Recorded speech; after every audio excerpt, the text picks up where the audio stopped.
Oke, jadi hari ini kita akan mempelajari MapReduce yang kedua, yang bisa saya bilang ini adalah future generation-nya dari MapReduce. Oke, guys, pernah itu nggak mempelajari namanya Big Table, BigQuery-nya punya Google? Ada yang pernah dengar nggak? Mungkin bisa di email. Kamu di sana pernah dengar nggak? Yang di Google. Itu tak Pak, pakai Google Cloud. apa? Data analitik, nggak Ya, salah. ya Google Cloud, data analitiknya Google Cloud kan ada BigQuery, Big Table itu loh. Iya, iya. Pernah dengar ya? Pernah. Oke, nah di situ itu nanti sebenarnya itu merupakan evolusi untuk menangani data dengan jumlahnya yang sangat besar sekali. Oke, ini siapa ini yang belum masuk ya? Kok baru 10 orang ya? Daral.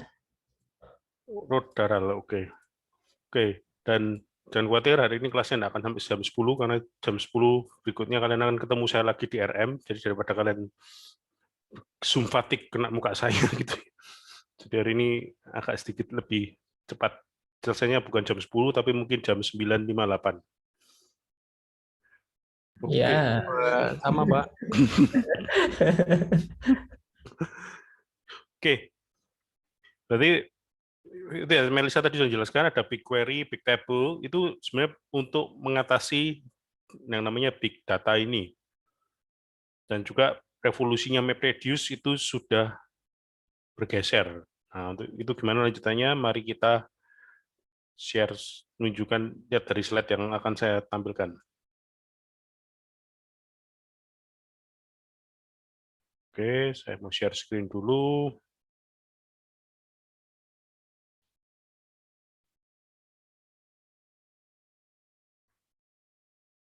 Oke, kelihatan ya slide saya? Kelihatan. Iya, Pak. Kelihatan, Pak. Oke, jadi MapReduce Part 2, Future Generation of MapReduce, ini awalnya gimana? Jadi kita lihat guys, saat ini posisi kita itu data dihasilkan dari berbagai macam sumber. Dan ternyata kira-kira menurut Anda semua, data paling banyak itu dihasilkan dari smartphone sama bukan? Iya, betul. Nah, fenomenanya dilihat dari mana ini? Karena semua orang punya smartphone. Terus Oke, hampir setiap saat dipakai. betul, fenomenanya setiap orang punya smartphone. Dan kalau kalian lihat sekarang smartphone tuh storage-nya tambah lama tambah besar enggak? Iya, benar. Tambah besar kan ya, sekarang smartphone aja yang 256 giga itu ya. Nanti habis ini ada smartphone yang 512. Storage-nya sama dengan laptop kalian untuk SSD. Dan dengan menggunakan smartphone, itu apakah juga bisa menghasilkan data? Ya jawabannya sih bisa-bisa aja. Contoh, kamu pakai Google Map, itu menghasilkan data enggak? Iya. Terus kemudian Instagram, kamu melakukan story dan macam-macam. Sebenarnya banyak sekali yang kalian hasilkan dari smartphone kalian. Nah inilah yang menyebabkan data itu jadi semakin complicated. Nah, karena complicated ini, kita ingin analitik juga. Tujuannya ada MapReduce dan Big Data Analytics apa? Right Interesting Computation. Ini komputasi ini sekarang jadi sesuatu yang menarik lagi. Jadi sebenarnya kalian tahu, kalau mau tahu, algoritma-algoritma yang kalian pakai itu sebenarnya banyak yang bangkit dari kubur. Algoritma itu banyak yang dikonsepkan dari tahun 70, 60, 80. Nah, tapi saat ini itu bisa digunakan kembali. Akhirnya apa? Kita bisa melakukan analitik yang lebih akurat. Itu semua melalui proses namanya komputasi. Itulah nggak heran sekarang komputasi kita semakin kencang. Bahkan kalau kita lihat prosesor kalian di laptop itu makin lama makin kencang apa enggak? Iya. Ya, Pak. Nah, prosesor-prosesornya pun juga sangat beda banget kan. Bandingkan prosesor yang sekarang i9, i10, i9 ya, i9 yang 10 generation. Itu secara arsitektur prosesor sudah sangat berbeda. Belum lagi Apple itu mengeluarkan chipset M1. lengkap dengan neural engine-nya. Itu artinya apa? Memang komputer ke depan itu akan disiapkan untuk komputasi. Nggak heran, harga laptop atau komputer yang spek tinggi, yang untuk kebutuhan tertentu, sekarang makin lama makin mahal. Berapa tahun lalu harga laptop tuh mungkin kalian merasa murah banget Pak, 7 juta udah dapat yang keren. Sekarang kalian, ya 7 juta dapat apa Pak? Buat daily usage oke lah, tapi untuk kita yang sebagai anak-anak yang suka main-main data ini nggak cukup Pak. Ya itu karena apa? Karena masalah ini tadi, kita suka bermain dengan komputasi. Solusi yang lain, kita bisa melakukan komputasinya bukan di laptop kita, tapi di cloud. Salah satu tool yang bisa kita pakai saat ini adalah Google Cloud dan AWS. Oke, data itu growth-nya kayak gimana sih? Misalkan saya punya data yang seperti di sini, di tabung yang sebelah kiri ini, kira-kira growth-nya apakah cuman, oh ya ini datanya dalam seminggu akan dikali 2. Apakah cukup segitu? Apakah kira-kira perkembangannya cuma seperti itu atau bisa lebih? Bisa lebih. Lebihnya kira-kira seberapa? Kira-kira gimana nih? Bakal lebih seberapa jauh?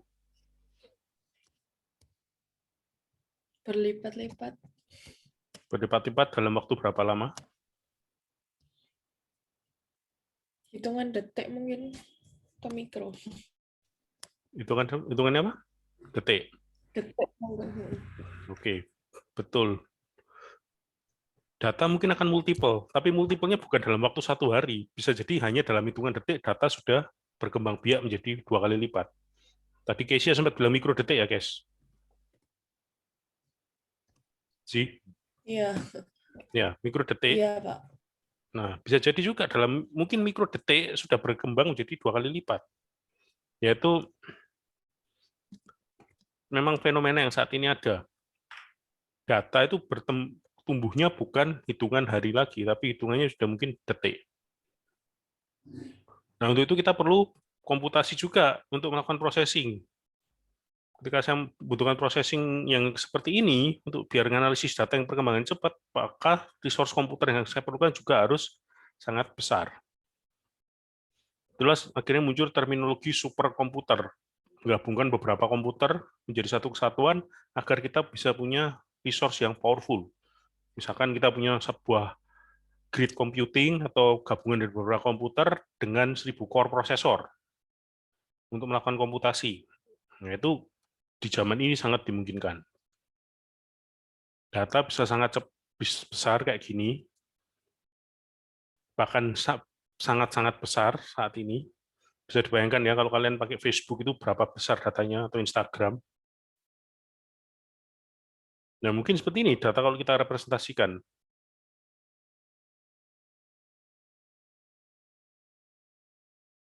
Jadi data itu luar biasa ya, kalian pasti tahu semua ya. Bahkan chat-chat WA kalian tuh sekarang kan gimana nih? Dalam 5 menit kalian tinggal, chatnya menumpuk banyak enggak? Iya, Pak. Apalagi kalau Apa? Sorry, Prisil belum nggak jelas tadi. keluarga, Pak. Sorry? Grup keluarga, Pak. Nah, mungkin katanya enggak chat-chat private enggak ya, tapi grup WA itu luar biasa kan dia. Dalam hitungan detik, atau bukan detik lah, menit itu aja bisa, kita tinggal aja bisa langsung itu ya. Banyak. Saya ini termasuk orang yang fast respon. Tapi akhir-akhir ini saya jadi agak sedikit slow respon. Karena apa? Chat WA itu bisa ketumpuk-tumpuk. Jadi kadang ada teman yang ngomel-ngomel, biasanya kamu balas cepat, sekarang kok baru sehari setelah itu dibalas. Saya bilang, ya sorry, ini sekarang tiba-tiba chatnya itu banyak itu ya. Saya sampai harus buat chat, buat akun di Telegram yang sudah lama memang. Saya bilang ke teman-teman saya, kalau kalian butuh saya fast respon, tolong di Telegram aja. Karena Telegram itu connect dengan semua device saya. Jadi pas saya nggak bawa handphone, tapi di depan laptop saya bisa langsung balas. Pas saya nggak di depan laptop, tapi saya di ruangan, di desktop saya bisa langsung balas juga. Kalau WA kan sangat terbatas sekali itu ya.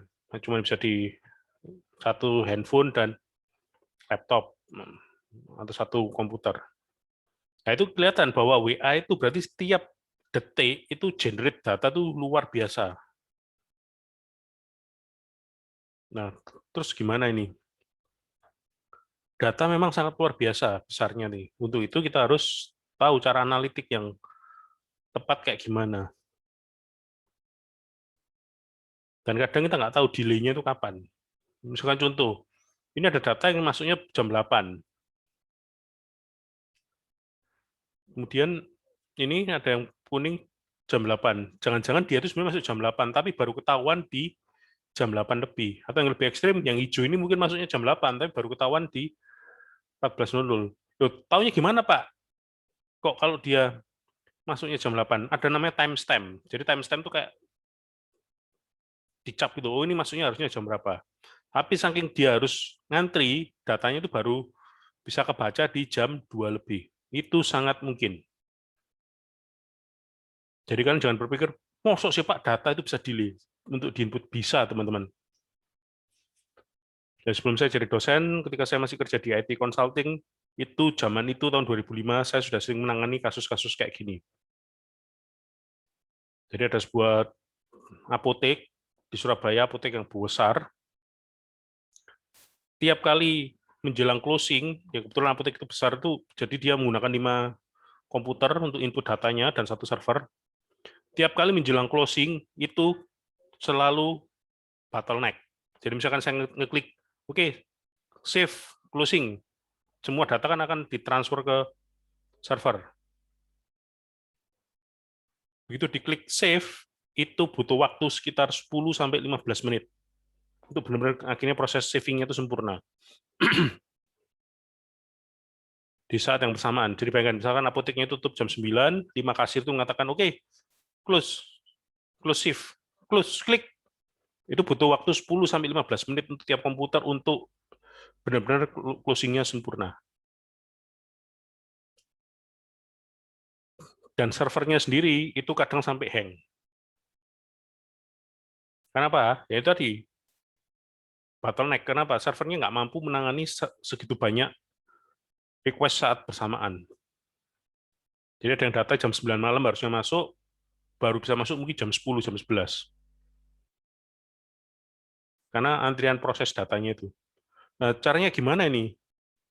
Ya, waktu itu ya cara kedua adalah servernya dibesarkan. Begitu dibesarkan ternyata tetap jadi masalah juga.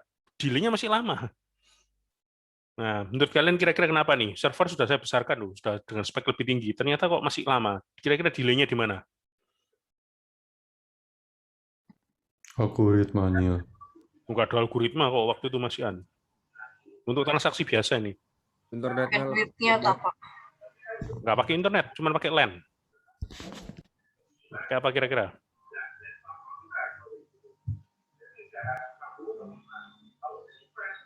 Nah, kira-kira gimana nih? Apa nih menurut teman-teman sekalian? Apa yang menyebabkan kok masih delay? Server sudah saya besarkan loh.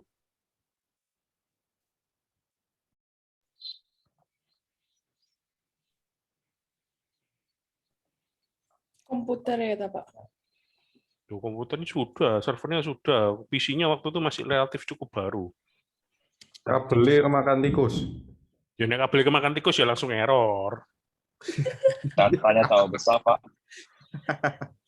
Kenapa? Datanya yang terlalu besar, mungkin sampai bertera-tera gitu. Loh, ya data semakin besar. Oke, terus ini Adimas jawab bandwidth. Oke, ternyata yang dibuat bottleneck itu adalah jaringannya atau kaitannya sama bandwidth. Jadi switch-nya itu ya kalau sekarang ini mohon maaf pakai yang depannya inisialnya T itu loh, sekelasnya itu. Sehingga apa? Switch atau networking-nya ini nggak mampu menangani pengiriman data dalam jumlah yang besar. Begitu diganti merek yang lebih mahal atau merek yang enterprise, itu langsung lancar. Begitu diklik save, klik, shred, langsung paling 1 menit, 2 menit udah beres. Jadi bisa dilihat ya, ketika kita ngomong big data, semua itu harus benar-benar terstruktur dan bukan terstruktur ya, semua harus benar-benar di-prepare supaya lebih smooth. Kayak tadi, servernya sudah, kok masih delay? Karena apa? Oh, ternyata itu tadi, jaringannya. Akhirnya semua kabel-kabel di-upgrade, nggak cuma pakai kabel LAN yang murah gitu ya, pakai yang lebih mahal, yang lebih bagus. Akhirnya gimana? Udah langsung lancar. Jadi itu. Jadi kita lihat ya, bahwa processing data ini lumayan complicated. Data delay itu sangat wajar sekarang. Kalau kita nggak sampai prepare yang bagus, data pasti banyak delay-nya. Itulah kenapa big data analitik sering banyak guyonan. Sangat sulit mencapai yang namanya real time. Kalau mendekati real time masih mungkin. Tapi kalau benar-benar real time 100% itu masih sangat sulit. Karena apa? Yaitu masalah komputasinya yang sangat besar. Dan butuh resource yang besar juga. Oke. Oke, data processing trade-off. Nah, ini kita lihat ya, ada namanya completeness, latency, sama cost. Kalau kita semakin completeness, semakin kompleks, kira-kira latensinya semakin tinggi atau semakin rendah? Terus biayanya semakin tinggi atau enggak? Jadi misalkan saya punya sebuah data, dia itu sangat kompleks. Kira-kira biaya yang diperlukan menjadi semakin tinggi atau semakin murah? Tinggi. Tinggi. Kenapa, Mar? Kok tinggi, Mar? Semakin besar tuh, Pak. Semakin butuh banyak resource ya kan? Gitu. Resource-nya. Oke, terus kalau datanya itu semakin besar, semakin kompleks, latency itu semakin tinggi atau semakin rendah? Tinggi juga. Tinggi juga, pasti ya. Nah, kalau sekarang saya mau murah, latency kecil, tapi datanya kompleks, itu mungkin apa enggak? Nyawa server, Pak. Loh iya, nyawa servernya mungkin nggak bisa murah. Saya kan pengennya murah, latency rendah, tapi datanya kompleks. Apakah itu mungkin?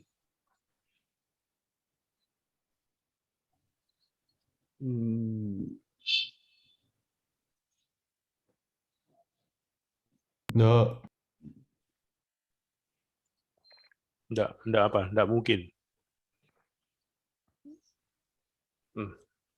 Kenapa enggak mungkinnya kira-kira? Mungkin aja sih kayak. Mungkin Iya. aja. Ya, dibilang mungkin, ya mungkin aja. Kalau pas kamu dapat pinjaman server gratis atau pinjaman superkomputer gratis, itu mungkin. Ini benar mungkin. Cuman biasanya kan selalu ada fase apa? Trial kan. Setelah fase trialnya error selesai, gimana akhirnya? Butuh biaya lagi enggak? Nah itu, jadi kita lihat ya bahwa di big data ini ada 3 hal yang penting, yaitu completeness atau kompleksitas data, latency, dan cost. Kita tidak mungkin mencapai semuanya dengan sempurna. Kalau cost-nya murah, ya akhirnya latensinya pasti telat, datanya kompleks bisa, tapi pasti akhirnya analisisnya butuh waktu. Kalau misalkan kompleksitasnya tinggi, latensinya rendah, pasti butuh cost yang mahal. Nah, ini kalian semua tahu Pixar nih, tahu Pixar nggak? Pixar Entertainment yang bikin itu loh, Monster Inc. Tahu, Pak. Tahu. Nah, ini kalian pengen tahu nggak berapa banyak yang diperlukan untuk merender film tersebut? Berapa lama?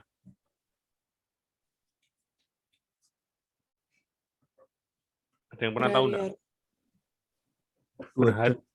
Berhari-hari. Siapa tadi yang jawab berhari-hari? Aku.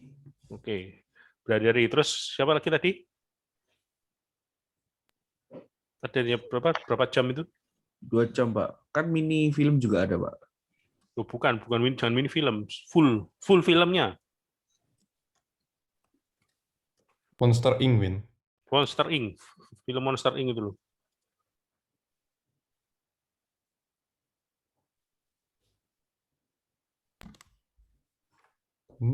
Dia berhari-hari, Pak. Oke. Jawaban kalian semua salah.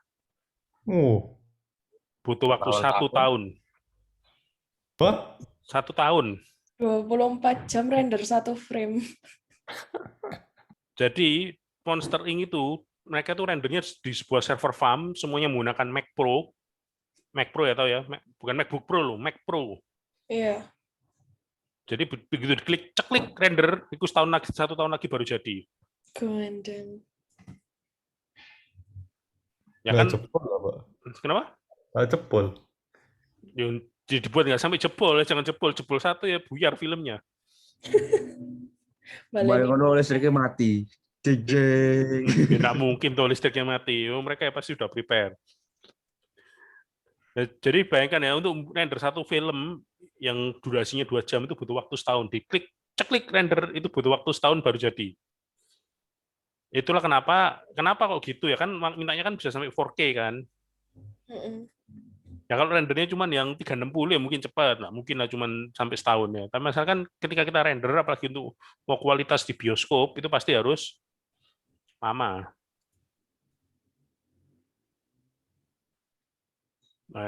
Lama dan butuh resource. Jadi bayangkan lah itu pakai sudah Mac Pro, pakai server farm itu loh. Mungkin pakai sudah 20 atau 30 komputer atau bahkan lebih.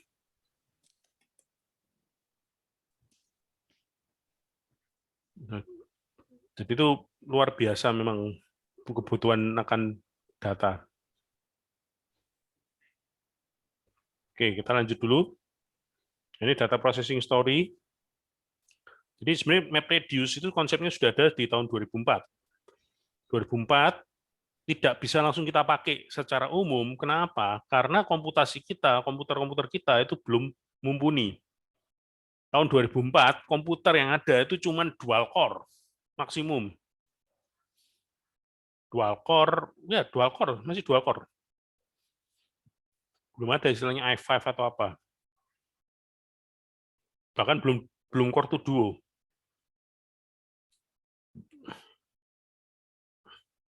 Bahkan yang masih umum di tahun 2004, seingat saya itu masih Pentium yang clock-nya belum 1 giga. Jadi di tahun itu komputasinya kita, kemampuannya komputer-komputer PC itu komputasinya masih rendah. Google sudah pakai, Google berusaha membuat server farm menggunakan namanya MapReduce. Nanti perkembangannya ada namanya Bigtable, Dremel, Pregel, Flum Java, Colossus, Spanner, Millwheel. Kemudian di tahun 2016 dimunculkan konsep namanya data flow. Tujuannya apa? Data flow ini nanti diperkirakan akan jadi the next generation of MapReduce. Konsepnya dia dirasa bisa untuk mengantisipasi kelemahan dari MapReduce. Dari yang pernah saya ajarkan, kira-kira kelemahannya MapReduce apa menurut rekan-rekan sekalian?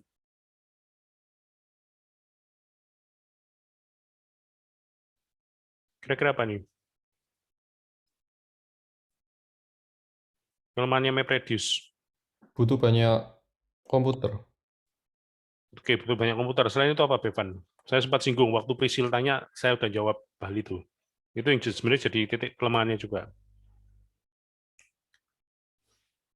Lama, ada komputer, butuh komputer banyak itu betul, cuma ada yang lebih prinsip lagi.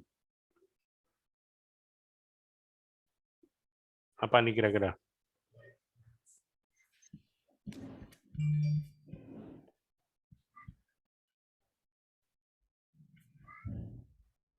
Yang menentukan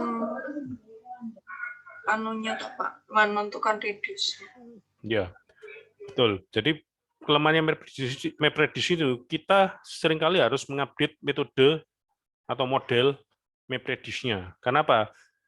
Bisa jadi, misalkan kemarin saya sudah mengklaster provinsi-provinsi itu, saya cuma mengklasternya sampai 27 provinsi, reduce-nya sampai 27 provinsi. Ternyata banyak provinsi tambahan kan, otomatis mapping dan reduce-nya harus saya ganti lagi kan, istilahnya modelnya saya deploy lagi. Proses deployment model yang harus dilakukan terus-menerus ini akhirnya butuh komputasi yang kuat dan akhirnya pasti makan waktu yang lama. Jadi kelemahannya MapReduce, dia tuh modelnya tuh harus sering diupdate terus. Nah, data flow ini konsepnya agak berbeda. Ini ya, kalau kita lihat ya MapReduce, kalau batch processing, dia ada bottleneck di area tengah nih, di shuffle dan di reduce. Jadi meskipun batch processing, dia harus tunggu-tungguan. Jadi kan misalkan ini ada, oh ya, saya melakukan, oh ini ada yang bulat, ada yang segitiga, ada yang persegi. Nah, ketika di awal ini, kan pasti ada mapping dulu. Mapping, kemudian setelah itu akan masuk ke proses shuffling, kemudian masuk ke reduce. Kalau ada bentuk yang lain, misalkan saya mau bentuk trapesium, otomatis mappingnya harus di running ulang, modelnya harus dibangun ulang. Dan proses pembangunan modelnya terus pasti membutuhkan waktu yang lama. Akhirnya apa? Proses reduce-nya juga akan membutuhkan waktu lagi. Jadi batch processing-nya ini juga sangat tergantung sekali dengan mesin batch-nya nih. Begitu ada satu yang rusak, datanya harus segera didistribusikan. Ini kan kelihatan ya, jadi misalkan dari sini, dia parsing data kemana ini. Secara konsep kelihatan simpel, tapi waktu dipraktekkan, MapReduce ini cukup complicated.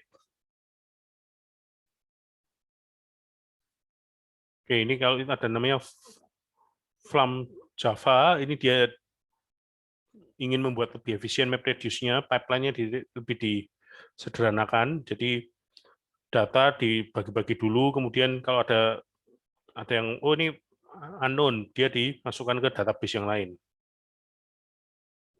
Jadi otomatis setiap database itu bisa mengoptimalkan sendiri-sendiri.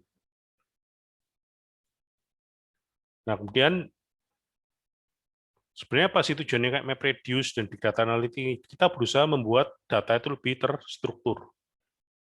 Kayak MongoDB, kemudian NoSQL, itu kita ingin sebenarnya semua itu yang terstruktur itu bisa dianalisis. Untuk PR pentingnya di Big Data Analytics ini ada bagaimana dari data yang unstructured itu bisa dibuat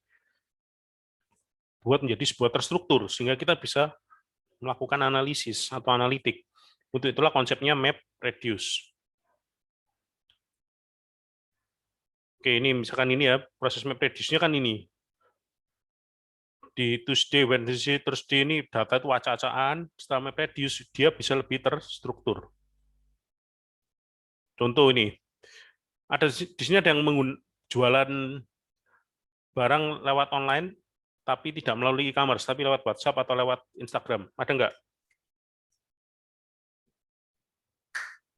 Pernah saja, Pak. Alvin pernah? Pernah, Pak. Kamu bisa analisis, Win. Transaksimu sebulan laku berapa? Susah, Pak. Susah ya?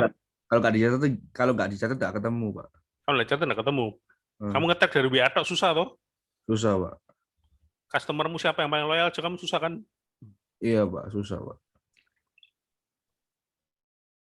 Nah, case seperti inilah yang ini dibutuhkan sebuah MapReduce. Jadi data-data chat-chatnya Alvin itu harus di mapping dulu, mana yang jualan, mana yang bukan. Begitu ketahuan yang jualan, di mapping lagi. Kan harus di mapping lagi kan. Ini yang transaksi siapa saja, berapa banyak, bulan apa. Betul ya, Vin? Bener, Pak. Itu kan sebenarnya yang kamu lakukan dengan manual, kan kamu catat terus dari yang kamu catat ini baru bisa dianalisis. Betul? Betul, Pak. Betul. Tapi kalau kamu maksa customermu pakai itu apa? Di e-commerce, belum tentu loh mereka mau. Iya, Pak. Terus Apalagi enaknya kalau di WA itu nggak ada saingannya, Pak. nggak ada saingannya ya. Terus kamu kan itu kan sempat itu kan ada jasa yang apa cuci sepatu itu loh. Iya, Ya, Pak. Vin. Bener, Pak.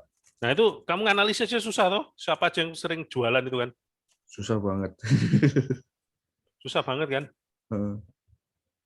Nah, kalaupun kamu mau nganalisis paling kan cuma bayangan aja. Oh, Bapak ini sering kali kira-kira pernah berapa kali cuci sepatu di saya itu kan. Iya, Pak. Nah, Bener, Pak. case-nya Alvin ini cocok. MapReduce ini kayak bisa dilakukan enggak? Bisa. Caranya apa tadi? Dari chat-chatnya WA-nya itu harus di mapping dulu.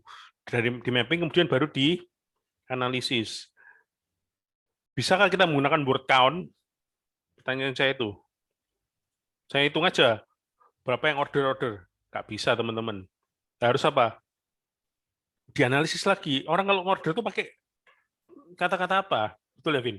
Nggak semua orang bilang, Vin, saya pesan 1, gitu kan? Nggak mungkin, toh? Iya. Kadang kan dia ngechat, Vin 1. Unik-unik katanya Unik-unik. Nah, inilah kenapa MapReduce itu penting. Data-data yang tidak terstruktur ini kita mau strukturkan. Agar apa? Agar bisa membuat kita jadi lebih mudah untuk analisis. Itulah kenapa para seller itu kan seringkali buat isi format ini untuk pemesanan, betul ya? Itu kan sellernya Benar, Pak. berusaha menstrukturkan agar tidak terlalu complicated. Dan kalau ada yang model yang sellernya suruh bayarnya suruh ngisi, sebenarnya itu ngefek apa enggak sih? Ngefek, Pak. Ngefek. Tapi sebenarnya untuk apa ya? Untuk analisisnya ya juga tetap susah kan? Iya. Tetap harus di mapping. Paling nggak keywordnya masih sama, Pak. Paling nggak keywordnya masih sama, dan ketika proses MapReduce itu tidak sulit. Sekali lagi saya ulang, ketika proses yang di WA itu, misalkan orang diminta ngisi form ini itu, ketika proses MapReduce itu lebih tidak sulit. Kenapa? Kita sudah tahu formatnya. Betul? Betul, Pak. Sama kayak waktu kalian pernah itu ya tahu ya, SMS banking atau apa, itu kan formatnya sudah ditentukan sama banknya kan. Sehingga mereka lebih mudah mengidentifikasi transaksi apa yang ingin Anda lakukan. Oke, sampai sini mungkin teman-teman ada yang mau tanya dulu sebelum saya lanjutkan. Paham semua enggak nih? Open cam dong. Wah, dari tadi kok belum open cam ini. Belum kelihatan semua ini yang ada.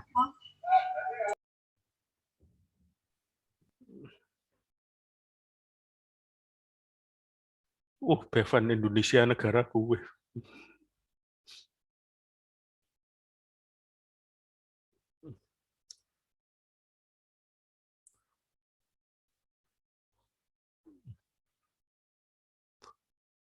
Oke, ya. Ini ada yang mau tanyakan nih, teman-teman? Sebelum lanjut nih. Jadi dari tadi yang saya jelaskan dengan itu kasus yang jualannya Alvin, paham nggak kira-kira sekarang MapReduce itu seperti apa? Udah bisa bayangkan? Ya lebih gampang ya kalau saya kasih contoh itu ya. Jadi bayangkan kalau kamu tuh jualan lewat WA, terus kamu analisis, pasti setengah mati. Itulah kenapa perlunya MapReduce, sehingga kalian bisa analisis. Tapi muncul masalah berikutnya, kalau nggak ditentukan formatnya, pasti juga susah, ya kan? Kenapa kita nggak tahu ini yang ordernya tuh kalau orang mau order, caranya Bevan ngorder sama Alvin Sujana ngorder itu pasti beda. Caranya Priscil, Jessica, sama Casey yang order itu beda cara ngechatnya. Itulah kenapa perlu ada satu format. Ketika kenapa? Biar waktu MapReduce itu lebih mudah.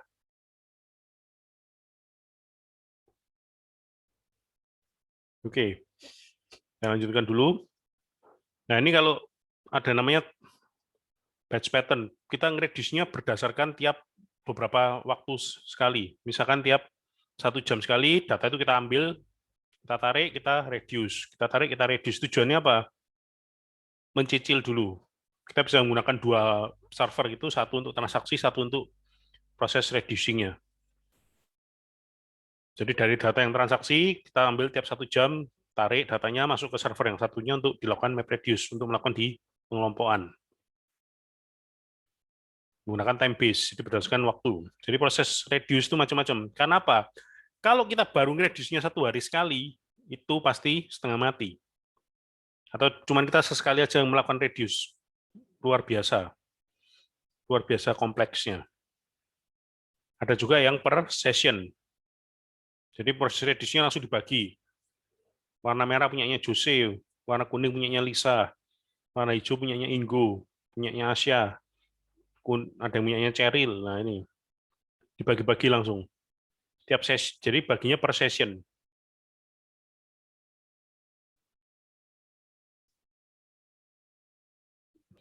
Oke. Dari time base sama session, kira-kira mana yang lebih cocok? atau lebih efisien? Menurut teman-teman sekalian. Session tuh berarti per hari gitu toh, Pak? Dia tuh lebih menitik-beratkan ini session-sessionnya yang ada Jose, Lisa, Ingo, Asia, Cheryl. Ya untuk normalnya di case ini per hari. Tiap hari langsung di reduce, langsung dibagi per sessionnya.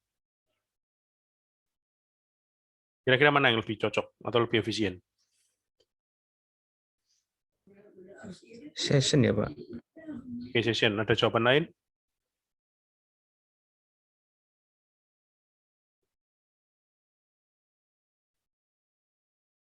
Ada jawaban yang lain? Kira-kira mana yang lebih cocok?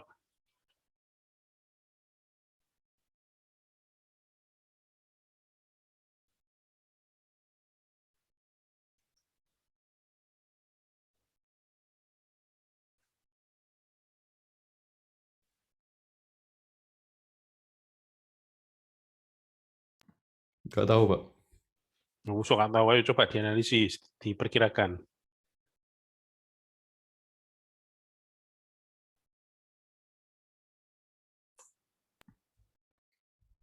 Session. Session, oke, terus.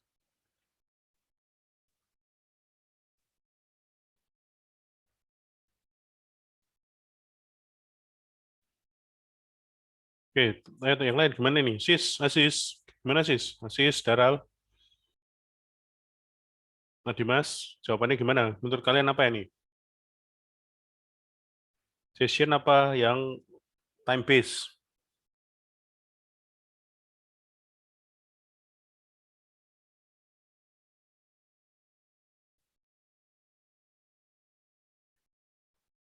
Gimana?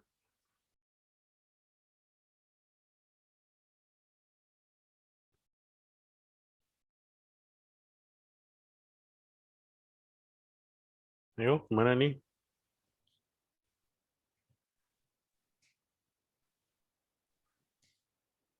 Time base mungkin. Oke, ada yang time base. Sepertinya time base. Oke, time base.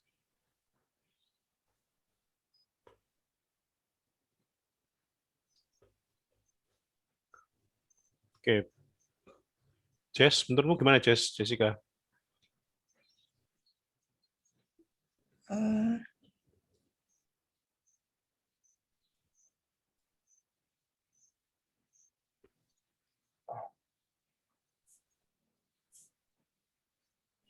Ayo, gimana Jess? Session mungkin, Pak.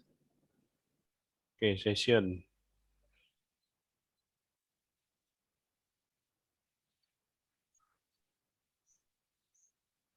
Oke, kemudian mungkin ini. Saya mau tanya, Dimas. Gimana Dimas?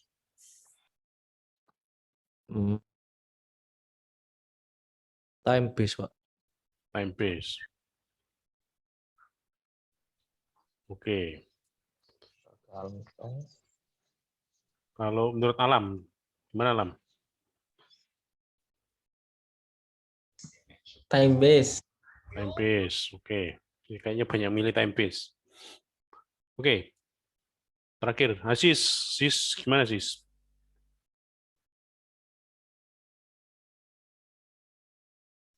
Mana Sis?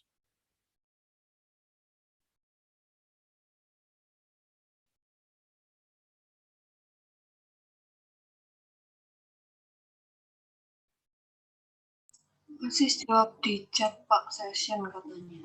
Session, oke. Oke. Ya, kita coba tampung dulu. Di slide berikutnya ada jawabannya nih. Oke, lanjut dulu. Ini ada Millwheel, itu streaming computation, jadi dia langsung melakukan kayak semacam filter gitu. Jadi dia langsung, oh ini masuk yang mana itu ya, langsung dia di mapping. Oke. Build low latency data processing application. Nah ini Millwheel tujuannya untuk itu. Jadi kayak menggunakan roda berputar, kemudian oh ini masuk sini, ini masuk sini, masuk sini, kayak yang ada di pabrik itu. Oke, kita lihat ini ya, streaming pattern-nya ada elemen wise, itu bisa, jadi langsung dia melakukan pemotongan, oh ini langsung di mapping. Oke, lebih jelas di sini. dia aggregating time base windows. Dia menggunakan time base, dilakukan agregasi di tiap waktu. Kemudian, nah ini dia ada lagi yang lebih cocok, event time base. Jadi data yang masuk di periode tertentu baru di mappingkan. Ini masuk yang jam berapa, jam berapa. Nah, yang lebih enak lagi itu menggunakan session. Jadi paling cocok sebenarnya adalah kombinasi session dan time base. Jadi di tiap waktu dilakukan juga session. Tapi ingat ya, kira-kira kalau kombinasi time base dan session itu perlu resource yang banyak enggak? Perlu komputasi yang kuat enggak?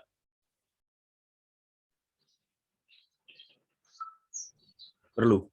Perlu, Pak. Iya, Pak. Perlu. Kenapa? Berarti seolah-olah kita kan harus punya 3 komputer ya. 1, server untuk nampung data. Yang kedua, untuk dipotong berdasarkan waktu. Dari yang di waktu ini kemudian dibagi lagi per filter. Itulah kenapa Big Data Analytics itu sebenarnya kita menggunakan 4 server atau 4 komputer. Oke, saya coba gambarkan ya di menggunakan whiteboard. Oke, sebentar. Saya gambarkan dulu. Oke, mau break dulu sebentar, teman-teman. 5-10 menit ya untuk ke toilet dulu ya, silakan. Sebelum habis ini saya gambarkan menggunakan whiteboard. Kenapa kok kita sampai perlu 4 komputer di Big Data Analytics? Ini kaitan nanti dengan MapReduce-nya ini. Oke, silakan break dulu. Oke, guys. Jadi itu yang tadi saya bilang, kenapa kok di sebuah metode Big Data Analytics kita perlu 4 komputer minimal kaitannya dengan MapReduce. Kita sama-sama sudah tahu ya bahwa tadi pembagian berdasarkan time base dan juga session base itu masing-masing punya kelebihan dan kekurangan. Kita bisa nggak kombinasi semuanya? Bisa. Tapi ini akhirnya kita perlu paling nggak 4 komputer. Ini kayak yang pertama, misalkan di sini ada 1 komputer. Ini data-data masuk di yang nomor 1. Nah, kemudian ada yang nomor 2 dan nomor 3. Sorry, gambarnya kurang bagus.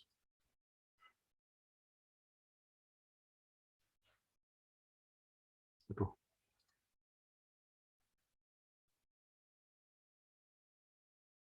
Komputer nomor 2, nomor 3, ini ada nomor 4. Oke, nomor 1, ini untuk dia menerima data-data kita. Dia menerima data-data kita, kemudian dia membaginya ke berikan nomor komputer 2. Ini kita bisa menggunakan di sini namanya di time base. Data yang sudah masuk nomor 2 bisa langsung diproses. Kemudian di sini kita bisa menggunakan session base. Nah, dari sini kan sudah relatif lebih rapi, baru masuk ke nomor 4. Nomor 4-nya ini yang ditampilkan, yang sudah jadi bentuk data terstruktur. Jadi kalau kita lihat di sini kita menggunakan time base.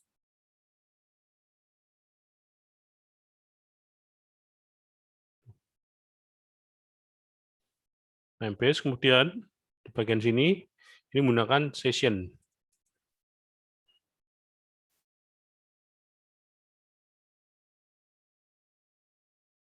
Nah, kemudian yang di sini, ini data yang sudah siap divisualisasi.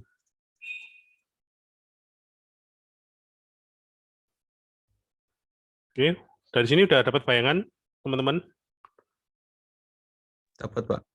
Dapat bayangan ya, kenapa kok saya tadi bilang sampai perlu komputer? Karena 4 komputer ya, karena apa? Datamu yang masuk kan di sini. Data masuknya lewat komputer di sini, kemudian diproses, kemudian dia per jam akan dikirim ke nomor 2 untuk diproses secara time base. Dari nomor 2 selesai, dia diproses ke nomor 3. Dia session base, kemudian di nomor 4 ini data yang sudah siap, sudah terstruktur, bisa divisualisasikan. Kalau seperti ini kira-kira bisa mendekati real time enggak konsepnya? Analitiknya. Bisa. Ya, di sini bisa mendekati real time. Tapi kalau mau real time tetap susah. Jadi mendekati real time. Pertanyaan sekarang saya, tadi kan session time base-nya per 1 jam. Kalau saya buat per 5 menit, kira-kira gimana? kuat nggak ini? Atau mudah nggak? Kayaknya enggak, Pak. Bakal butuh resource komputer yang sangat kuat. Kenapa? Berarti kan tiap 5 menit proses data dikirim diproses. Di nomor 2 dan 3 ini komputernya harus benar-benar kuat sekali. Kenapa? Ya, ada yang mau tanya? Kalau time base itu kan diambilnya per berapa menit, berapa jam gitu ya, Pak? Iya. Kalau session itu maksudnya per user session, toh?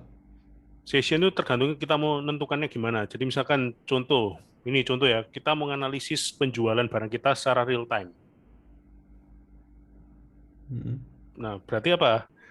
Time base-nya itu gimana? Kita mengambil transaksi tiap 1 jam, katakan ya. Betul ya? Nah, tiap 1 jam kita ambil datanya, itu kan time base. Tiap 1 jam transaksi, kamu ada banyak barang yang dijual nggak, Bevan? Ada. Nah, banyak, betul ya? Nah, ketika ada banyak barang yang dijual itu, di tiap 1 jam kamu masukkan lagi ke yang nomor 3, itu jadi session base. Berarti apa? Kamu baginya per barang. Jadi barang ini pada jam 10 sampai jam 11 laku berapa. Barang ini laku berapa, barang ini laku berapa. Oke. Ya, paham ya maksudnya? Jadi ini coba saya gambarkan ya. Misalkan di sini, ini, nggak bisa tulis ya, data transaksi penjualan barang. Kita misalkan punya outletnya itu di seluruh dunia. Jadi tiap 1 jam data penjualan barang kita di seluruh dunia kita ambil. Yang kita dapatkan apa? Yang kita dapatkan apa di sini? Jadi misalkan, mungkin saya gambar cobain ya. Nah, datanya kan kayak gini.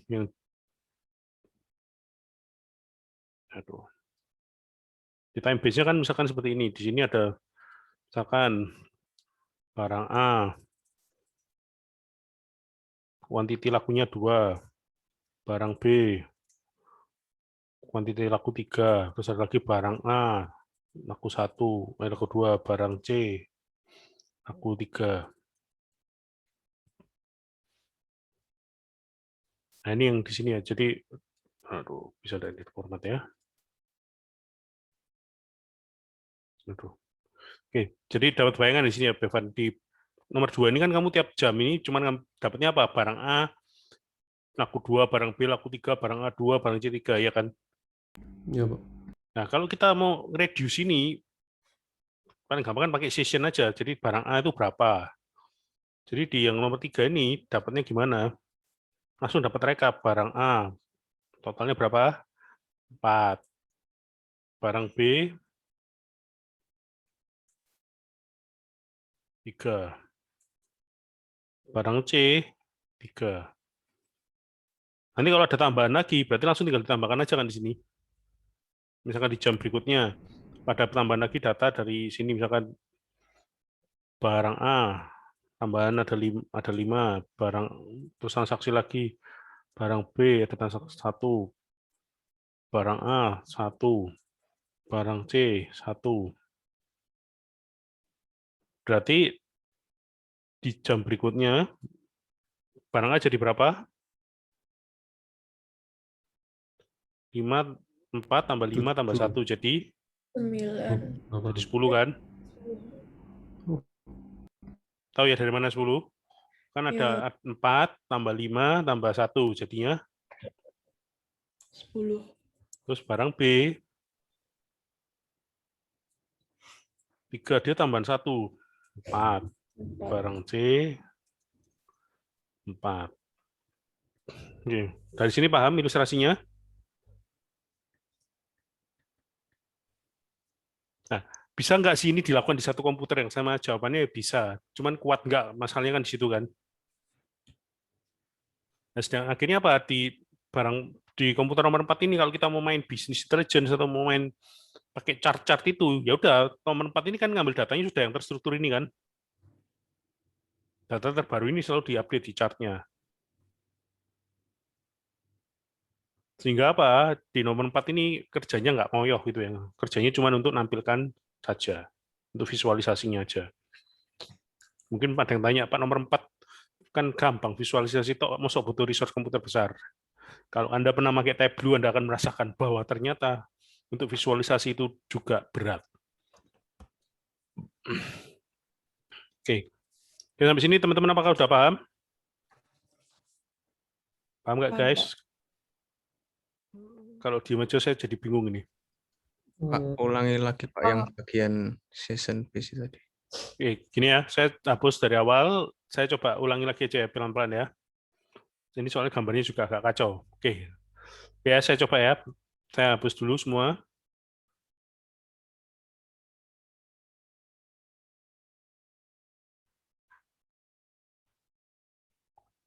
Oke, jadi misalkan saya punya, katakan paling gampang gini coba kalian, ada 4 komputer.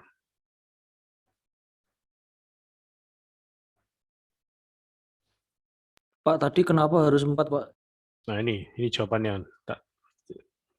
Kenapa harus 4? Karena kita ingin memisahkan beberapa proses. Berdasarkan tadi yang kita lihat, time base sama session base itu paling ideal kan kalau kita gabungkan. Nah, tapi kalau mau kita gabungkan berarti kita perlu komputer sampai katakan 4 server. Oke, kita kasih Berarti lebih dari itu bisa ya, Pak? bisa, terserah kita mau berapa. Cuman ini kan ilustrasi aja. Semakin banyak server, semakin baik. Oke, ini ada nomor 2.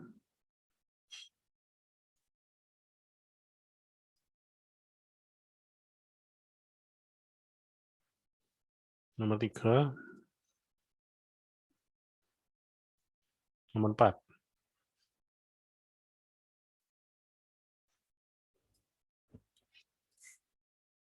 Jadi data itu kan masuk dulu di komputer nomor 1. Semua data wis.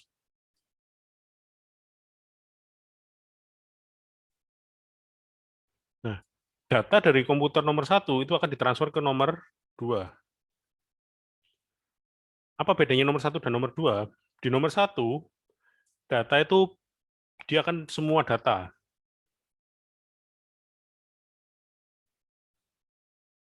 Nah, sedangkan di nomor 2, ini datanya akan dia memproses data per jam. Tiap jam data, dia akan memproses membaginya menjadi session time base. Jadi misalkan, ini jam 10 sampai jam 11.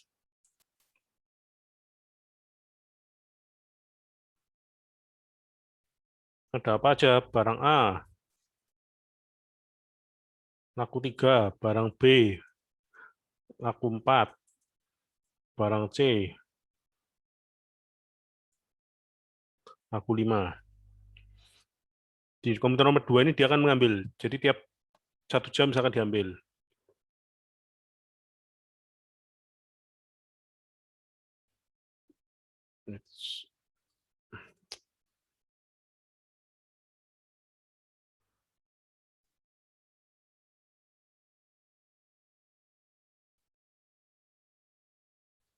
Oke, nah kemudian di 3, ketika jam 10 sampai jam 11, dia kan bisa merekap. Dia langsung, oh barang A berarti, ini saat dapat, saat ini posisinya sudah laku 3, barang B, laku 4, barang C, 5. Ini jam berapa? Jam 10 sampai 11. Nah, kemudian muncul lagi jam 11 sampai jam 12.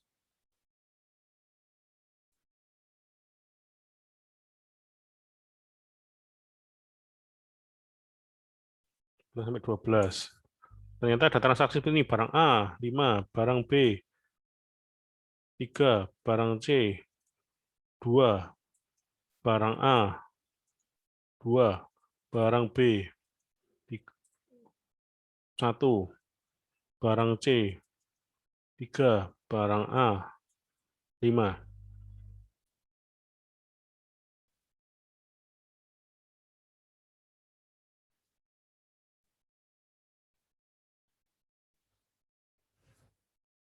Oke.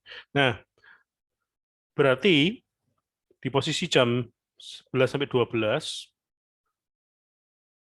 barang A jadinya berapa total yang laku? Berapa teman-teman? 13 berarti. Berapa? 13 ya. Asalnya kan 3, dia laku 5 tambah 2 tambah 5. Jadi total 13. tuh, maksud 13. Barang A loh, totalnya loh 15 Pak. 15. Kenapa? Karena kan sebelum dia udah laku 3 kan. Berarti apa? Barang A 15. Barang B asalnya 4. Ternyata jam 11 12 ada yang laku 3, laku 1. Total 8 Pak. 8. Barang C. Barang C gimana? 2, dia jam 11 12 ada penjualan 10, 2 5. Berarti 10 ya.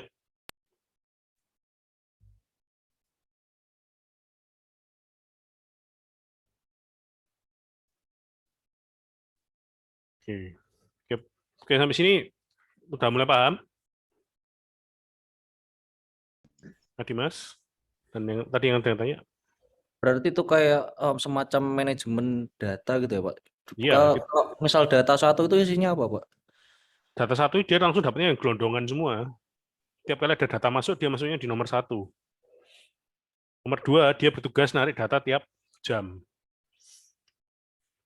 Oh berarti yang satu itu real time ya Pak? Yang 1 itu untuk data transaction. Data transaction pasti real time kan? Kan kita tiap ada input langsung masuk kan? Paham Pak. Oh Yang- iya iya iya. Yang 4 itu untuk visualisasinya.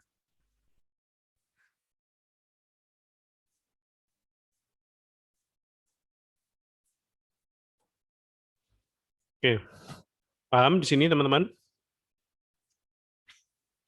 Paham, Pak? Pertanyaannya, boleh nggak Pak saya tambah lagi jadi 5 atau 6? Ya boleh-boleh aja, tergantung kebutuhan ya. Cuman minimal yang biasanya dipakai di Big Data Analytics itu 4 komputer. Bisa nggak sih Pak pakai satu aja dengan saya beli satu prosesor yang super besar? Bisa. Tapi arsitektur seperti ini, apakah akan terlihat kalau kita cuma pakai satu server? Nah, akan kurang terlihat kan, karena semua prosesnya jadi satu kan. Mm-mm. Dan kalau pas lagi hang, langsung hang semua, betul ya? Mm-mm. Oke, sampai sini paham. Nah, ini juga berlaku apabila misalkan Pak, saya mau analisis atau mau melakukan big data analytics dari sosial media, dari macam-macam. Bisa, dengan menggunakan 4. Caranya apa? Misalkan komputer 1 ini untuk menerima semua data, berupa image, berupa teks, berupa angka, semua di sini. Komputer 2, datanya dipisah dulu.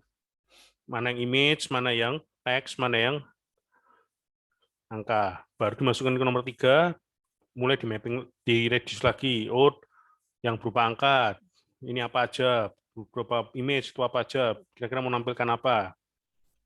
Baru keempat dilakukan, nomor 4 dianukan analitiknya. Image-nya itu berbicara masalah apa, ininya, kemudian angkanya itu berkaitan sama apa, itu bisa. Jadi sangat tidak disarankan ketika kita melakukan big data analitik hanya menggunakan satu PC atau satu komputer atau satu server. Oke, dari sini paham, teman-teman? Oke, Pak. Iya Pak, Pak. paham ya? Oke, silakan di screenshot dulu nih, siapa tahu ada yang mau melakukan screenshot. Oke, udah di screenshot? Sudah Pak. Udah, oke, saya stop share dulu ya.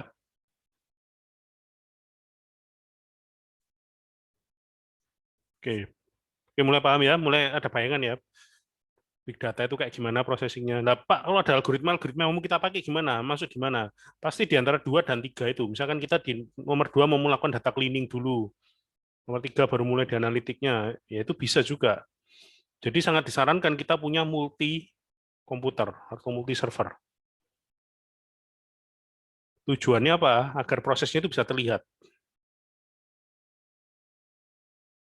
Oke, saya share screen lagi.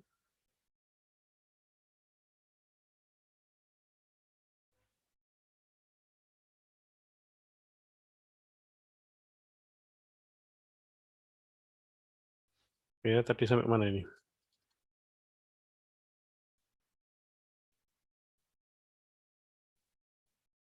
Ya, tadi udah pakai sisiin Windows, sudah saya gambarkan lebih jelas ya tadi. Jadi gimana enaknya processing-nya itu.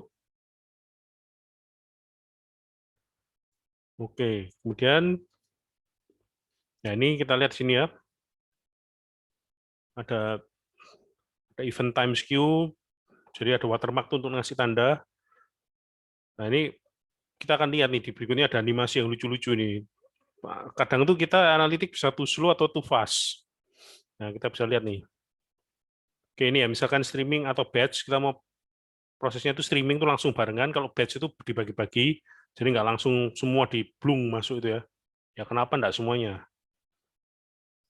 Oke ini salah satu pertanyaan ketika kita melakukan big data analytic, what are you computing, where, di event apa, when, kapan mau diproses, how do refinement relate, bagaimana kita mencari atau menambal yang relate, ada yang relate atau yang berkaitan. Oke, ini ada yang namanya aperture beam, ya ini nanti dulu aja kita lihat dulu.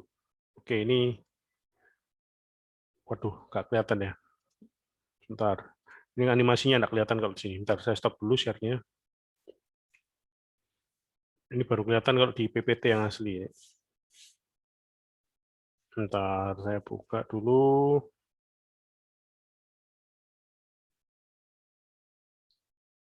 Oke.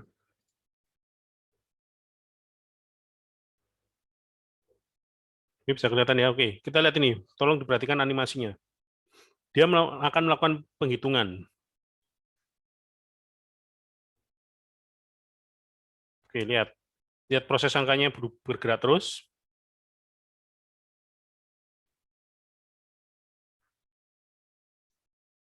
Oke, kelihatan? Ya, Pak. Apa yang dihitung? Mulai tadi ya, 5, 7, terus itu kan dia jumlah terus kan ya. Jumlah transaksi tak itu, Pak. Jadi katakan ada angka, misalkan ada angka itu dia ngitung terus sampai Jumlahin angkanya. angkanya terus dijumlahkan.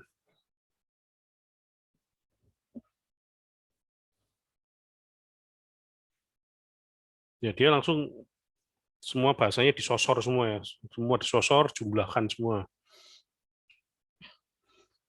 Oke, ini sudah paham ya, kenapa kok muncul 51? Masih ada yang belum paham kenapa muncul 51 enggak? Paham Pak, tapi bedanya processing time sama event time tuh apa, Pak? Jadi event time, dia tuh eventnya data itu datang jam berapa, diproses jam berapa. Kita lihat yang 5, dia itu kan datang di jam 12 mendekati 12.01. Tapi dia baru diproses di 12.06. Jadi yang sebelah sumbu X, itu dia data itu datangnya di jam berapa. Kemudian yang sumbu Y, data ini diproses di jam berapa. Jadi misalkan gini, kamu lagi masuk antrian, mau ngantri vaksin, kamu datang jam 12.01. Tapi kan kamu diprosesnya bukan jam 12.01 kan, baru divaksin jam 12.08. 12.08 itu processing time. 12.01 itu event time, pas kamu datang. Paham, Dimas? Paham Pak. Berarti itu processing time itu kayak dibukanya kita proses data gitu ya? Ya, waktu di mana datamu diproses. Nah ini kalau kita lihat di sini, processing time-nya tuh selalu lebih ada delay enggak? Ada Pak. Ada ya. Ada delay ya.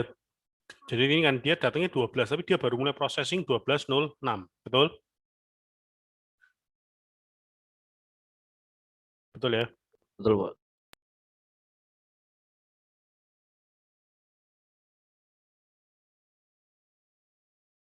Kenapa nggak sama-sama mulai jam 12 Pak? 12 tepat. Itu saya tadi bilang, kalau kamu pas jam 12 tepat, bisa jadi yang nomor 5 itu nggak keproses. Kenapa? Komputer bisa bingung duluan mana, 5 itu datang atau dia harus proses dulu.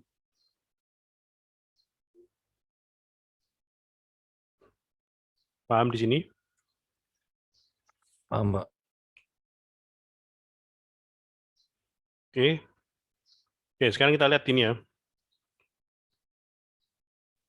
Kita lihat ini cara kalau ini diproses berdasarkan event. Kita lihat ya, lihat dia prosesnya berdasarkan event. Dia prosesnya tiap 2 detik sekali. 12.00.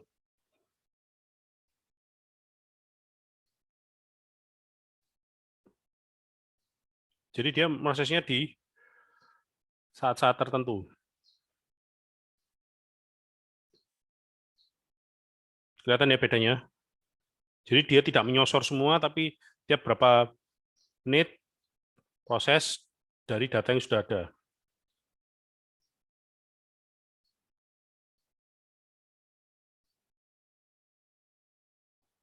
Oke, kelihatan?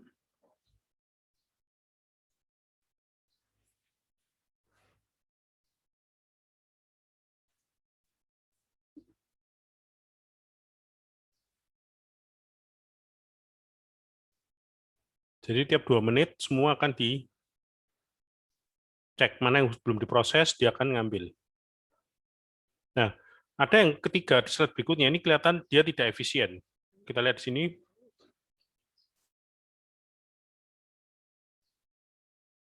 Ada yang ketinggalan, 9 ini ketinggalan. Kenapa? Dia dianggap, oh ini harusnya sudah lewat, tak perlu diproses lagi.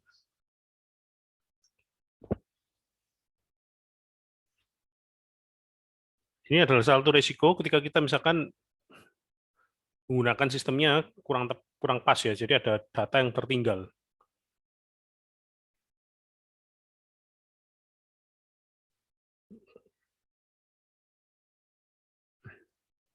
Oke, nah ini di slide berikutnya ada yang on time, prosesnya terus naik. Nah,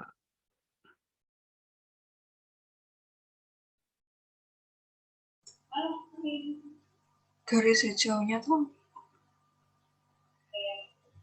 garis hijaunya ini untuk menunjukkan, nah ini dilihat ya datanya dia kapan, nah itu dia selalu cari yang paling terakhir diproses.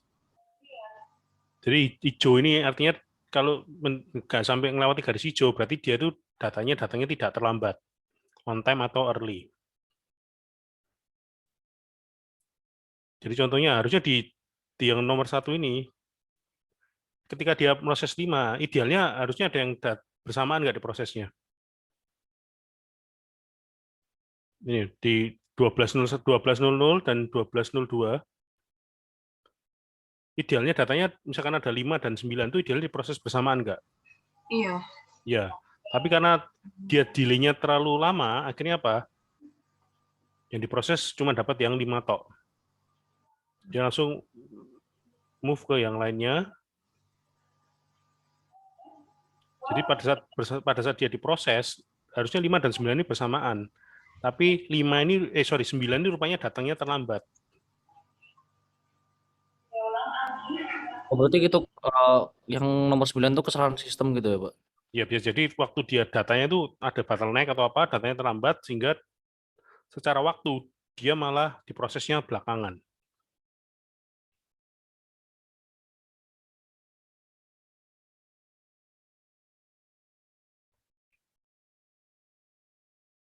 Padahal itu datangnya jam 12.01. 12.01, tapi dia dianggap terlambat karena 5-nya udah diproses duluan. Oh iya, oke. Oke, ini nanti kaitannya dengan yang ini tadi. Watermark ini artinya apa? Dia idealnya kan data diproses gini, terus naik ke atas itu kan. Jadi semakin terlambat kita proses, jadi misalkan kita mau proses data itu idealnya kan semakin banyak yang kita proses ketika processing time-nya semakin ke atas. Tapi seringkali apa? Di awal-awal ini ada data yang maksudnya terlambat, sehingga dia prosesnya baru nanti.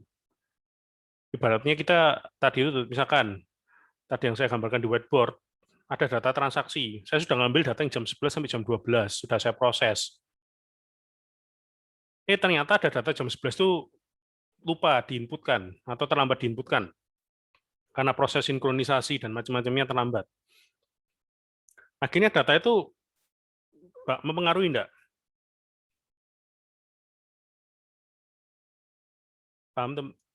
Gimana? Paham ya pertanyaan saya gini. Jadi tadi yang kayak misalkan ini, tadi kan saya processing di yang saya gambarkan di whiteboard, saya proses transaksi untuk jam 11 sampai jam 12. Idealnya data yang saya ambil jam 11 jam 12 itu sudah harus masuk semua enggak? Idealnya harus masuk semua. Harusnya udah masuk semua ya. Tapi ini mungkin saya gambarkan di whiteboard aja itu lebih jelas.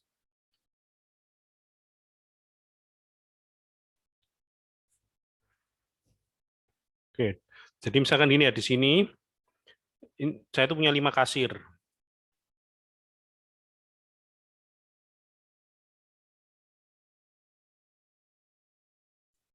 Nah, kasir ini kan nyetor data semua.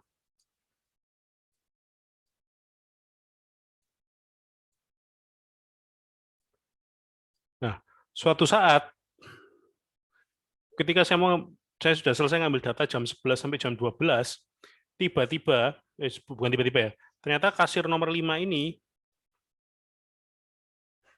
jaringannya sempat putus.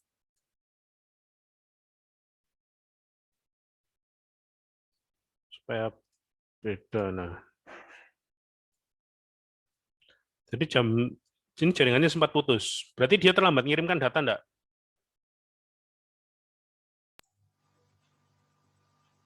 Iya, Terlambat ya, betul ya? lambat. Dia terlambat. Akhirnya ternyata jam 12.01 jaringannya sudah pulih. Dia bisa input data lagi. Tapi di komputernya di K5 ini, datanya itu transaksinya dia tercatat semua enggak yang sudah ditransaksikan, termasuk yang jam 11 sampai jam 12. Udah masuk kan ya? Iya, Pak. Nah, ketika dia sudah pulih, dia nyetor data ke server, ke sini. Data yang dia setorkan kan sistemnya apa? Data yang terlambat semua nggak akhirnya? Iya, benar. Datanya akhirnya terlambat semua. Ini nanti mempengaruhi mapping di sini nggak? Iya, terpengaruh. Pengaruh kan? Telat. Jadi katakan saya mau ngambil data jam 12 sampai jam 13.00. Kalau saya ngambilnya cuma berdasarkan jam masuk, saya berasumsi begitu 11.12 selesai, nah mungkin ada data susulan. Kira-kira data yang tadi terlambat dikirimkan ikut ke proses nggak? Enggak. Nggak ke proses. Paham ya maksudnya? Paham. Jadi event time itu waktu yang tercatat di kasir 5-nya, bukan waktu yang saat dia masuk ke server. Ya, betul. Ilustrasinya lebih gampang gitu. Nah, itulah kenapa kadang seringkali waktu di 2 ini kita harus nandain tiap record. Recordnya ini sudah masuk apa belum. Itu memang painful ya, tapi ya itu salah satu cara yang paling gampang. Jadi kita harus nandain, oh ini memang sudah proses, ini sudah. Kenapa? Kalau kita cuma berdasarkan jam saja, yang tadi terlambat, bisa jadi kita skip. Jadi akhirnya apa? Tiap kali saya mau melakukan reduce atau mapping di sini, harus cek semua kan, data mana yang sudah diproses, mana yang belum. Kalau ada yang belum diproses, oh ini ternyata ada baru kiriman data dari kasir 5 atau K5. Berarti artinya apa? Ya kita harus cek, oh datanya ini loh, ada yang ikut jam 10, jam 11. Ya berarti harus kita proses lagi. Paham di sini maksudnya, teman-teman? Paham. Paham ya? Jadi ini salah satu triknya analisisnya ini. Kita bermain-main dengan data yang kadang terlambat. Contoh lagi, ini contoh, misalkan saya minta kalian semua, oke guys, kalian semua saya utus di kampung halaman kalian atau di dekat rumah kalian masing-masing. Tolong laporkan situasi PPKM terkini. Oke, gunakan handphone. Oke, semua pendek kata itu ya, keluar dari rumah pakai masker, protokol ketat, ceklik-ceklik video semua. Itu video selesai, kalian saya minta upload di sebuah server. Saya sudah siapkan. Kalian upload, jepret. Ternyata 2 orang dari kalian itu internetnya lagi lemot, sehingga uploadnya terlambat. Apakah analisis saya bisa real time? Ini kan sekarang jam 9.02. Semua 10 orang berhasil ngupload pas masuk di saya 9.05. Akhirnya saya buat laporan kan, situasi analisis PPKM jam 9.05. Seperti ini, dari video yang sudah kalian kirimkan. Ternyata ada 2 orang yang telat, nggak ngirim-ngirim. Waduh, internetnya lemot. Terus jam 10, saya minta kalian, oke sekarang laporkan situasi jam 10. Kalian video lagi, masukkan lagi. Nah, 2 orang yang tadi terlambat, akhirnya bisa ngupload. Double upload kan, jam 9 dan 10, betul ya? Yang jam 9 tadi itu harusnya saya proses apa enggak? Untuk case ini. Enggak. Untuk case ini harusnya saya tetap proses enggak? Saya tetap harus proses, tapi harus saya laporkan untuk yang jam 9, betul? Kenapa? Jam 9 itu kan ada situasi yang gimana? Yang terlambat ini harus saya masukkan, kemudian saya analisis lagi situasinya total ini seberapa itu. Itu disebut dengan datanya terlambat. Tapi apa analitiknya tetap harus dijalankan. Kenapa kok harus dijalankan? Kita untuk antisipasi hal-hal yang ternyata sesuatu yang unik. Contoh, waktu jam 9 saya dapat upload dari teman-teman yang bisa ngupload. Saya laporkan, oh situasi aman, karena protokolnya ketat semua. Begitu saya dapat tambahan data dari 2 orang yang terlambat tadi, ternyata di wilayahnya itu protokol tidak ketat. Kalau saya tidak masukkan, berarti analisis saya betul atau salah, atau akurat atau tidak. Nggak akurat kan ya? Kenapa? Ternyata ada 2 yang protokol di wilayahnya tidak ketat. Oke, sampai sini paham teman-teman?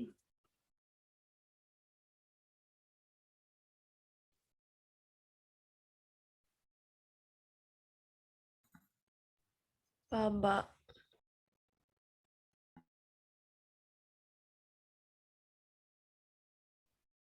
Oke, paham ya teman-teman? Jadi ada event time sama processing time, jelas ya bedanya. Begitu saya pakai ilustrasi ini, membuat kalian lebih mudah memahami. Sama kayak case yang tadi ini, ketika jam 12, barang-barang di K5 itu baru datang, saya tetap harus analisis. Karena apa? Saya harus tahu analisis secara total. Jam 11 sampai jam 12, barang apa yang paling laku.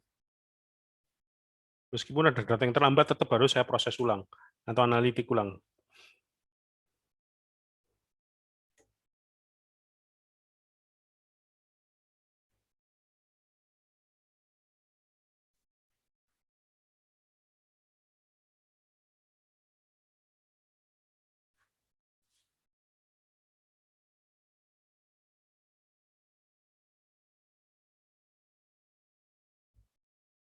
Oke. Mungkin ada yang mau ditanyakan, guys? Berarti nggak boleh nariknya per time based stock gitu ya Pak? Harus bisa nerima data sebelumnya gitu ya? Betul. Jadi data itu makanya kenapa di big data ini perlu komputasi yang berat. Kenapa? Kita harus nandain datanya juga. Ini sudah kita proses apa belum? Jangan-jangan ada yang ketinggalan.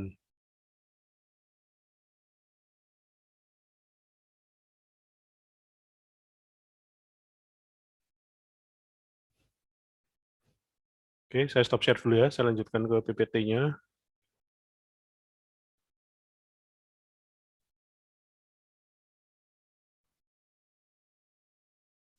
Nah ini, akhirnya kita harus apa? Seringkali kita menggunakan custom. Semuanya metode kita blend jadi satu semua.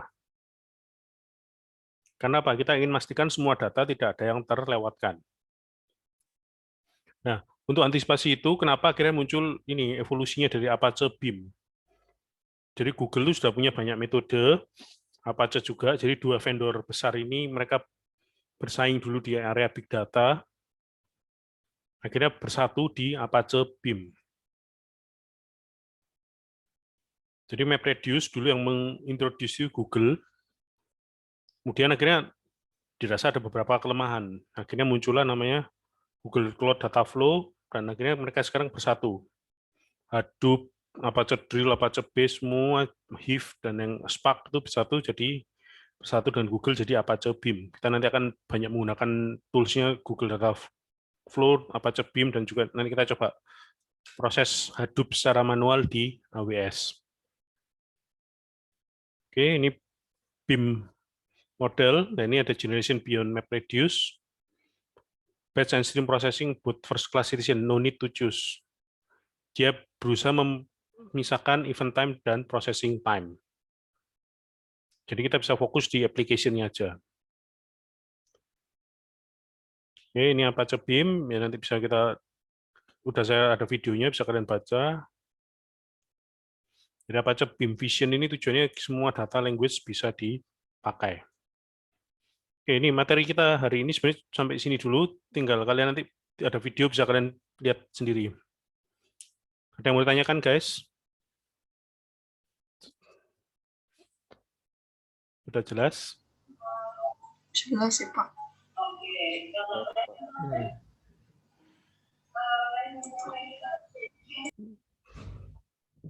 Oke, jadi kita tahu ya challenge-nya di big data itu salah satunya adalah bagaimana cara kita memproses data ini itu sendiri dan memastikan datanya nggak ada yang tertinggal. Data yang tertinggal itu sebenarnya bisa ngefek nggak sih untuk hasil analitik kita? Pasti ngefek ya. Efek, Pak. Entah itu ngefek langsung maupun tidak langsung.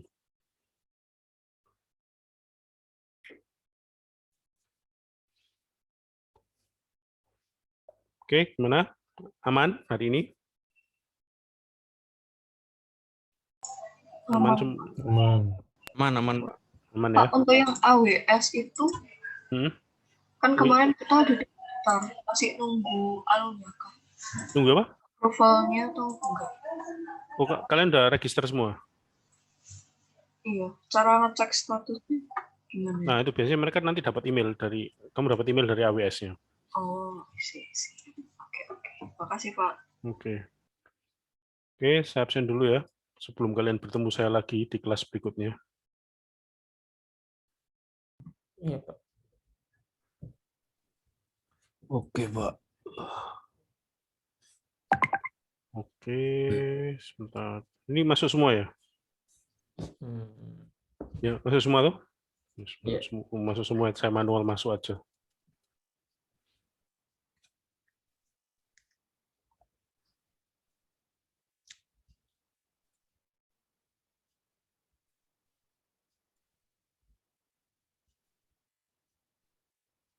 Oke, mungkin ada yang mau ditanyakan?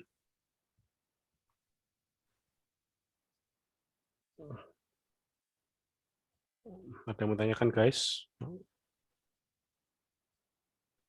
Nggak ada, Pak. Nggak ada, belum. Belum ya? Oke, kalau gitu. Oke, saya rasa hari ini cukup di sini dulu. Selain kalian bisa lihat video yang saya share di e-learn, bisa dilihat untuk kalian bisa bayangkan dapat Google itu, kemudian ada Apache Beam juga, tapi sebelumnya kita akan gunakan AWS untuk kita coba install Hadoop, supaya kalian ada basic-nya juga. Oke, thank you guys. Sampai bertemu lagi jam 10 di mata kuliah yang lain. Oke, thank you. Oke, Pak. Terima kasih, Pak. Ya, masih. Terima kasih, Pak. Makasih, Pak. Oke, saya end ya.